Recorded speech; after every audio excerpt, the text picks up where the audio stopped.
Всем привет! Обзорчик нашей новой работы. Поварили Ланноса. Приехал. Гнилье по полу было. Вырезали. Варили новый металл. Вот. Был вырезан порог. Сюда варили часть порога.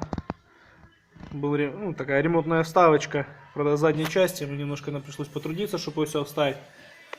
Вот. Машина после рихтовки была битая здорово. Ее вытягивали, настапили. В общем, много работы с машиной произведено. Дальше поедет она на полную покрасочку. Вон там еще дырочка есть, надо ее сейчас залатаем. Вот. Ну, а в остальном машина в принципе свежая. В принципе металл хороший. Так что не знаю. Сегодня закончим. Надеюсь, она в понедельник уже поедет на полную покраску.